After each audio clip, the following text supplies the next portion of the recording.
Hermanos, la palabra de Dios de este día nos hace ponernos en la perspectiva de la acción, la influencia de Dios en nuestra vida.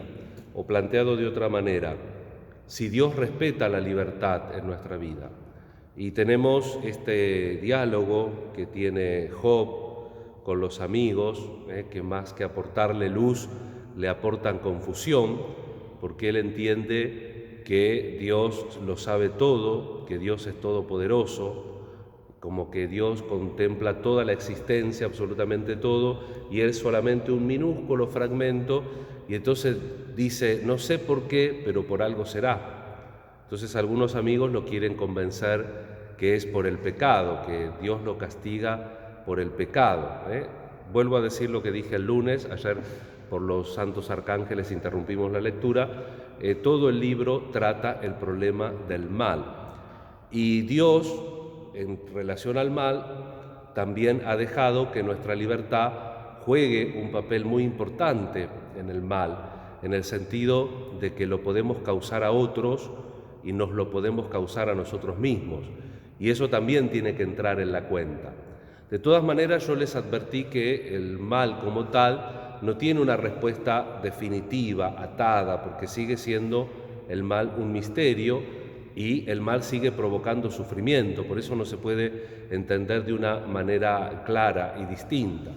Les ofrezco como lectura, que lo pueden encontrar como todo en Papá Google, en Internet, está en una encíclica de San Juan Pablo II que se llama Salvifici Doloris, con B corta, Salvifici Doloris, es de la década del 80, del 84, si la memoria no me falla, y en el capítulo 3 de esa encíclica, precisamente el Papa explica, tomando el ejemplo de Job, que el dolor no tiene una explicación matemática, pero sí que tiene un sentido. De hecho, toda la encíclica nos habla del valor redentor del sufrimiento. Y ahí también tiene que entrar la libertad, porque, como dice en otro sentido, pero en el mismo orden, la liturgia de las horas. Ayer hablamos del responsorio de los pastores, y en el responsorio de los mártires encontramos también invitaciones al amor, a la entrega, pero en un himno de la liturgia de las horas de los mártires encontramos esta definición: martirio es el dolor de cada día, si en Cristo y con amor es aceptado. El dolor de cada día es a veces la imposibilidad que nosotros tenemos de domar como quisiésemos la realidad. Y eso también es un sufrimiento constante, no los extremos y extraordinarios que nos presenta la palabra de Dios en Job. Es cierto que la Biblia, como hablábamos el otro día de la fe, no es que pretenda darnos una respuesta para todas las preguntas, sino que, como dice Juan Pablo II en ese capítulo tercero que le cité de Salvifici Doloris, la respuesta definitiva al problema del mal está en Cristo.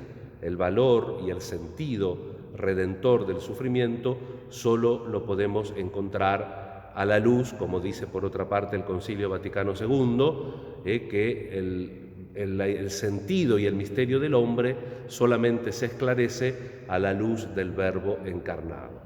Y en la palabra de Dios de hoy también, en el seguimiento de Jesús, que de una pequeña parte del Evangelio no tenemos que anular las otras, sino que la tenemos que completar, nos muestra tres modelos de seguimiento, donde también el Señor apela a la libertad, y apela radicalmente a la libertad, ¿no? En la primera hay alguien que le dice, te seguiré a donde seas. Y Jesús le dice que mirá que yo no tengo dónde apoyar la cabeza.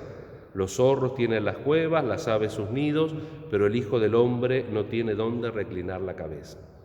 Pensátelo bien, si venís por la póliza contra todo riesgo, me parece que no va a ser.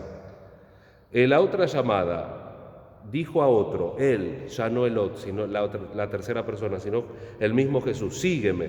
Él respondió, permíteme que vaya primero a enterrar a mi padre. Esto Jesús le responde, deja que los muertos entierren a los muertos. No hace falta decir que no quiere anular el cuarto mandamiento, pero a veces no es una impresión de la persona como en el primer caso, te seguiré a donde sea, sino que Jesús te está llamando. Uno a veces también en libertad tiene que discernir si Dios te está llamando y vos estás poniendo excusas. Y a veces excusas valideras como enterrar a un difunto, que además es el Padre y que rige el cuarto mandamiento, y que obviamente entendemos que Jesús no va por ahí, sino que es una educación para nuestra libertad. Y el tercer ejemplo, otro le dijo, te seguiré, Señor, pero permíteme antes despedirme de los míos. Jesús le respondió, el que pone la mano en el arado y mira hacia atrás no sirve para el reino de los cielos. Una decisión radical. Y esto un poco también nos ayuda a entender lo que dije del Antiguo Testamento. Si nosotros buscamos un pasaje paralelo en el Antiguo Testamento, está la vocación de Eliseo. Eliseo es el sucesor de Elías. Cuando Elías llama a Eliseo, Eliseo le pide al profeta si puede ir a despedirse de los suyos y el profeta le da permiso. No hay que hacer un dogma de esto, no sé si me explico. Jesús habla en arameo, que es un idioma abstracto. Lo que está proponiendo es la radicalidad del seguimiento de Cristo, que tiene que ser una elección en libertad y una elección ponderada, saber bien lo que uno está eligiendo y a lo que uno se va a entregar, con libertad, porque para Dios es muy importante nuestra libertad. San Agustín, que era amigo del santo que celebramos hoy, San Jerónimo, amigos y se peleaban un poquito por cartas. Es interesante, a veces yo he leído las cartas de ellos y tienen así un poquito de pica, entre ellos es simpático. Bueno, San Jerónimo era bastante mayor que San Agustín, ¿no? Pero San Agustín, hablando de la libertad, nos dice, Dios que te creó sin ti, no te salvará sin ti. Y la libertad es tan importante que inclusive en la Biblia nosotros vemos la libertad, porque las causas segundas en los autores, el autor principal de la Biblia, obviamente es Dios, pero siempre la tradición y la teología de la Iglesia han recordado una doble autoría. El hagiógrafo también es autor. Dios no suprime las causas segundas, si el autor escribe mejor, si el autor escribe peor, si tiene algún problema personal con algo, puede hasta aparecer en el texto. Eso no pasa nada y no altera la revelación de Dios, porque Dios se encarnó y se mezcló entre nosotros y compartió en todo nuestra realidad. Si Él hiciera una escritura ficticia de gente que no siente, que no tiene problemas, que no sufre, sería algo falso y innecesario que Él se encarne. Entonces también nosotros en la Sagrada Escritura vemos cómo la fe progresa, la fe se entiende más, la fe se entiende más cabalmente hasta la plenitud de la fe, como va a decir San Pablo en una carta, que es Cristo, la medida de Cristo en su plenitud. Y San Jerónimo, que nace en lo que actualmente es Croacia, como decíamos al inicio de la misa, que tiene una larga vida, tiene varias escapadas al desierto porque tiene un llamado. Y las primeras escapadas al desierto son de purificación. Él le encanta la cultura romana, sabe pero que muy bien el latín y sabe leer muy bien los clásicos. Entonces, cuando comienza a leer la Sagrada Escritura, le parecen textos pobres desde el punto de vista literario. Y entonces lucha. Él sabe que son revelados, pero por otro lado encuentra esto, ¿no? La causa segunda en el medio, que Dios permite que haya libros que sean de valor dudoso valor literario. Entonces, en una de esas tentaciones, él está soñando, porque tiene dos persecuciones: la parte sensual, que no sexual, porque muchas veces se acostaba a dormir en la piedra donde se acostaba y soñaba con las odaliscas de Roma que había visto ahí bailando alguna chica. Entonces el demonio se le presentaba con esas imágenes, con los tules. Entonces despertaba, pobre, hacía penitencia, no comía, era muy austero. Y la otra tentación es que tenía diálogos con Jesús que lo dejaban amargado. Entonces siempre él decía, Señor, pero soy cristiano, hasta que Jesús lo ilumina y le dice, no, Jerónimo, tú no eres cristiano, tú eres ciceroniano, como diciéndole, a ti te gusta más el latín que el contenido.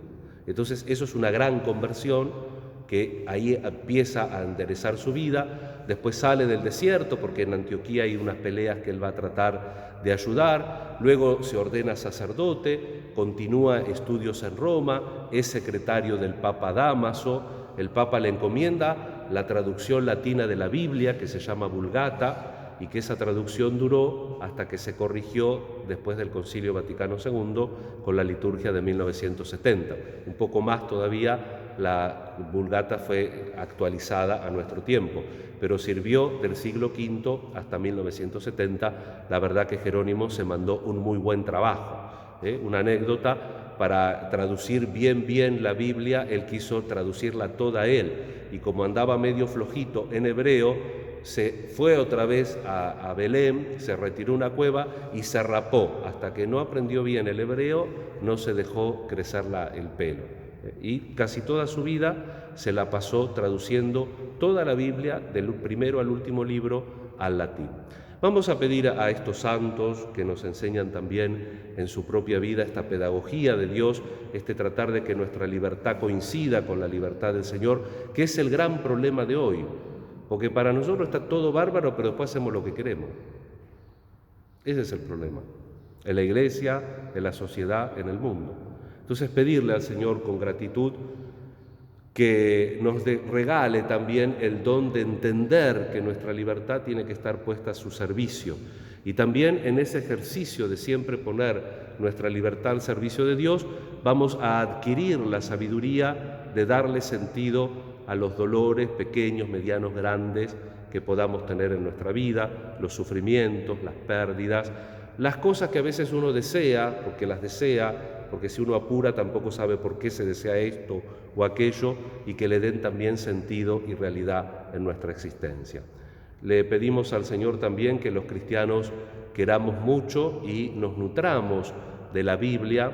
Hoy termina el mes de septiembre y por este día de San Jerónimo fue el mes de la Biblia, pero el mes de la Biblia siempre, porque la meditamos en la misa, y le pedimos al Señor un amor más profundo y más serio por su palabra. Que así sea.